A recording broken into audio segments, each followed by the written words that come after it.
भगवान ने धनुष का भंग किया, मां ने गले में हार डाला, बरमाला भई। वैसे गंधर्व विवाह तो यही हो गया, लेकिन रीति अनुसार गुरुजी ने पत्रिका भिजवाई दशरथ जी को कि बारात लेकर आ जाओ। दशरथ जी के पास जब दूत पहुंचा और पत्रिका बांची तो गदगद हो गए। आज कई दिनों बाद पत्रिका आई है, लेकिन उसके बीच में जो हुआ ना, बड़ी विचित्र चर्चा गोस्वामी जी का। वैसे वाल्मीकि रामायण पढ़िएगा तो वाल्मीकि रामायण में विवाह के बाद परशुराम जी आए, लेकिन आप रामचरितमानस पढ़िएगा तो धनुष भंग के बाद परशुराम जी आए। बोले क्यों? गोस्वामी जी बोले जंगल में मोर नाचा किसने देखा? जब जरूरत है तब आना चाहिए, तो परशुराम जी को ही बुलाया। गोस्वामी जी कहते हैं धनुष भंग हुआ,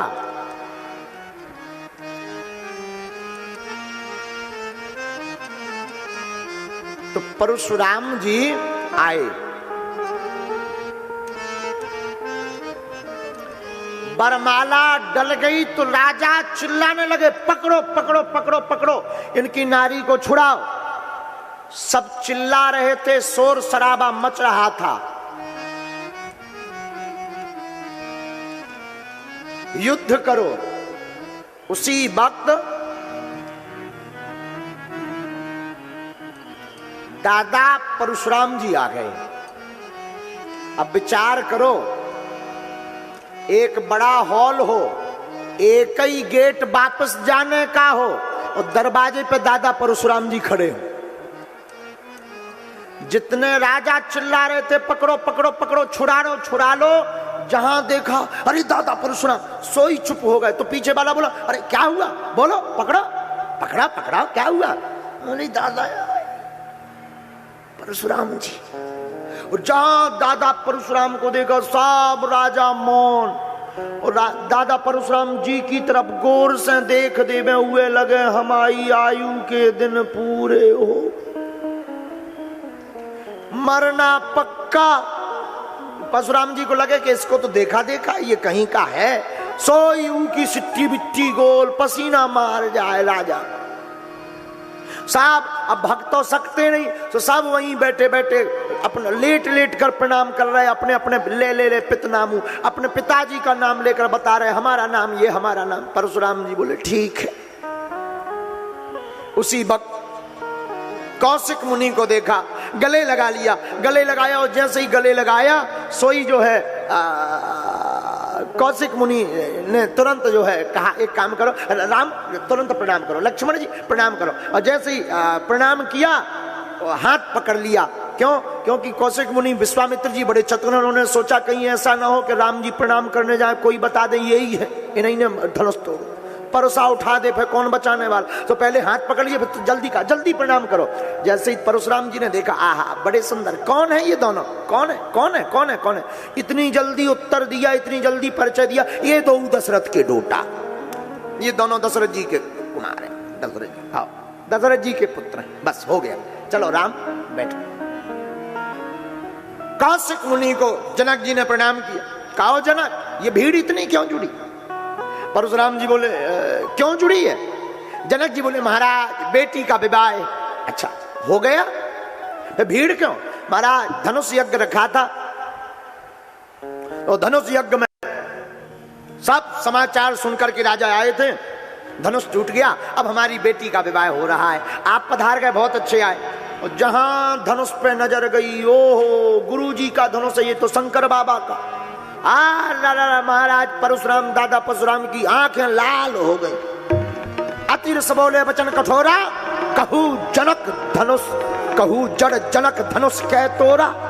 बताओ जनक किसने धनुष तोड़ा? सोई राजन के दिमाग खराब हो गए। अब लेकिन डर में बोले को, अगर जनक जी बताने दे रहे कि इनने टोरू तो फरसाना चला दे, तो राजा जनक कछु नहीं बोल रहे। और एक अति दूसरे अति को जन्म देती है। गोस्वामी जी लिख भी रहे, अति डरु उतरु देत नृप नाही, इतने डर गए कि जवाब ही नहीं है। अब सीता जी पछताने लगी कि बताओ सब बढ़िया काम बन गया था जी, भाई साहब आ गए, अब बड़ी आफत, बना बनाया काम बिगड़ गया है, अब और बड़ी आफत। लेकिन राम जी तो राम जी हैं। राम जी मधुर वाणी के साथ बोले, नाथ संबुधन भंजन हारा, हुई है क्यों एक दास तुम्हारा। महाराज नाराज मत हो, ये शंकर जी का धनुष तोड़ने वाला आपका कोई दास होगा, दास। सोई परशुराम जी बोले, राम वो हमारा दास नहीं होता, हो सकता है सेवक वही जो करे सेवकाई, अरि करनी करी करिए लड़ाई, सेवक वही है जो सेवा करे, ये तो कोई हमारा दास नहीं, सहस्त्र बाहु के समान हमारा शत्रु है। और राजा जितने बैठे थे सब खुश हो गए, जितने राजा थे वो बोले, हैं हमें पहले ही पता तो जो होने। जो गंभीर स्वभाव के राजा थे वे बोले, वाह काहे हमसे धनुष ना टूट तो, हल्की हल्की लड़कन से टूट गो, हमसे ना टूट तो, हमसे टूट जाने तो हमें पता तो जो होने, ये हमने टोरो ही नहीं है। हाँ बताओ, इतने भी दूरदर्शी आदमी होते हैं कई लोग, आओ ऐसे भी दूरदर्शी आदमी होते हैं। दूसरे बोले, वाह हम सब जानते थे कि बाद में लफड़ा ही होना है, इसलिए हम लफड़ा में पड़े ही नहीं। आओ बताओ, ऐसे भी दूरदर्शी होते हैं कुछ। राम जी से लक्ष्मण जी बोले कि ये भी आपकी भाषा समझने वाली नहीं है। राम जी बोले मतलब? लक्ष्मण जी बोले, भैया हमें आज्ञा दो, इनको भी हम ही समझाएंगे, क्योंकि इनकी जो भाषा है ना ये आपकी समझ में, क्योंकि आपको तो हाथ जोड़ना है, हम इनको ठीक तरीके से बात करेंगे, इन्हें समझ में आ जाएगी बात। तो राम जी बोले, नहीं नहीं ज्यादा लफड़ा नहीं पालना है, अभी अभी तुमने जनक जी को ठिकाने लगा। अरे बोले इन्हें भी लगा दे, आप छोड़ो तो 2.5 मिनट की परफॉर्मेंस तो कर ले, आप चिंता मत करो। राम जी बोले, नहीं नहीं, अरे आपकी भाषा इन्हें समझ नहीं है, इन्हें तो हमारी भाषा समझने आनी है, और बात भी सही है, सठे साठ्यम समाचरे। राम जी भी बहुत अद्भुत हैं, लक्ष्मण जी भी बहुत अद्भुत हैं। जैसे लंका में रावण है, प्रसंग नहीं बता रहे, समझा रहे हैं।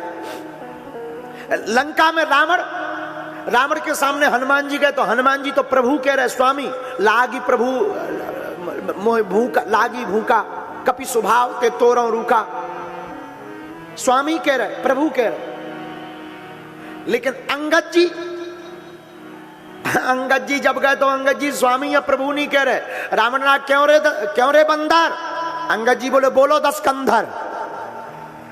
आओ तुम कहो बंदर, हम तुमको श्रीमान जी कहें, हम तुमको स्वामी जी कहें। तो जहां रावण ने कहा क्यों बंदर, तो अंगद जी बोले, बोलो 10 कंधर।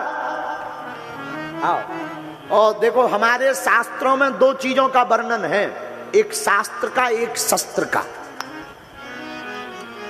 शास्त्र में और शस्त्र में एक ही डंडा का अंतर है, एक डंडा का। एक डंडा हटा दो तो वो शस्त्र बन जाता है, एक डंडा जोड़ दो तो शास्त्र बन जाता है। यही व्यवस्था है हमारे सनातन की कि जो शास्त्र से मान जावे सो अच्छा है, नहीं तो माला और भाला दोनों की व्यवस्था रखनी चाहिए। हाँ, ये हमारी बात नहीं, हमारे शास्त्र की बात। हाँ, कई लोग हमसे बोले महाराज जी आप तो कई बार ऐसी बातें बोल देते हो। एक आदमी हमें मिलो, पत्रकार मिले, बहुत ऊंचे पत्रकार, बड़ा नाम, महाराज जी आप तो दुनिया की रक्षा की बात करते, मंत्र की बात करते, पे जी बॉडीगार्ड कह ले फिर रहे तुम। हमने कहा बात तुम्हारी ठीक है, बहुत अच्छी बात। हमने कहा सुनो, हमारे पास जो है वो शास्त्र है, और कोई शास्त्र से मंत्र के बल पर लड़ने आवे, शक्ति के बल पर, तो नो प्रॉब्लम, हमारा भाई कटर करके 2 मिनट में फिट फाट करके चमीटा मार के स्वाहा। कैसे शक्ति आ जावे? हनुमान जी महाराज बराबर शक्ति किसी में है ही नहीं है, और हमारे इष्ट हनुमान जी है। लेकिन कोई किसी को अब गर्राट चढ़ो हो, अब मान लो कोई गर्राट होवे और उसी तो मुक्का मारा आ जावे, तो हम तो 1.5 हड्डी के, हमारी तो पसली टूट जाए। तो हमारे शास्त्रों में दोनों की व्यवस्था है, शस्त्र की भी और शास्त्र की भी है। इसलिए जो है, एक व्यक्ति हमें मिले, बोले आप पुलिस क्यों रखते हो, आपको पुलिस की क्या जरूरत? हमने कहा हम अपनी सुरक्षा के लिए नहीं, तुम्हारी सुरक्षा के लिए रखे हैं। बोले मतलब? हम कहे हमें तुम्हारा डर है कि कहूँ हमारा दिमाग खराब ना हो जावे। फिर नहीं उन्होंने पूछा। तो हमारे भारतीय सनातन के शास्त्र बड़े अद्भुत हैं। इनमें शास्त्र की भी चर्चा है, शस्त्र की भी चर्चा है। शास्त्र है हनुमान जी, शस्त्र है अंगद जी। शास्त्र के आधार पर हनुमान जी समझाने गए, जब रावण नहीं समझा तब अंगद को भेजकर शस्त्र के अनुसार समझाने गए। पांव को जमा दिया अंगद जी ने, सावधान, कोई हमारे पैर को उठा ले तो बहादुर मानेंगे। जानकी जी हार गई, राम जी नहीं आएंगे, सब हार गए, कोई नहीं उठा पाया। अंत में रावण आया और रावण जैसे ही चरणों में झुका, सोई अंगद जी ने पैर खींच लिया। रावण बोले क्या हुआ? बोले चरण तो पकड़ना चाहिए, झुकना तो ऐसी चाहिए, पर जो तुम हमारे चरण पकड़ रहे हो वो राम जी के चरण पकड़ो। और यही शस्त्र शास्त्र का काम है।